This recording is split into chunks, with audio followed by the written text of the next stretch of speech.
Welcome to Burlap Teachers. Enjoy the video. In this video, I will explain how to use ClickFunnels to sell products. First, understand that ClickFunnels is a powerful tool designed to streamline your online sales process. It helps you create effective sales funnels, guiding potential customers through a series of steps, from initial interest to making a purchase.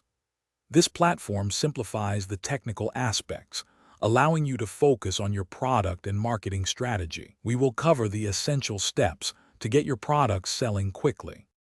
To begin, you will select a funnel type that best suits your product, such as a sales page funnel or a product launch funnel. ClickFunnels offers many pre-built templates, making it easy to get started. Simply choose one and customize it to match your brand's aesthetic. You will then add your product information, set your pricing, and craft persuasive sales copy to engage your audience.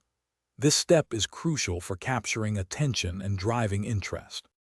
Next, you will integrate your product directly into your funnel's order form page.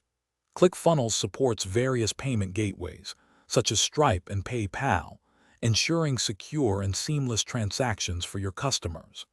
After the initial purchase, consider adding upsell and downsell offers. These strategic additions can significantly increase your average order value, sometimes by 25% or more, maximizing your revenue from each customer. Once your funnel is built and payments are set up, it is time to launch it and start driving traffic. Use social media, email marketing, or paid advertisements to bring potential customers to your funnel. After launch, closely monitor key performance indicators, such as conversion rates and average cart value. Continuously test different headlines, images, and offers to optimize your funnel's performance, aiming for a higher return on investment with each iteration. Thanks for watching. Consider subscribing if this video helped you.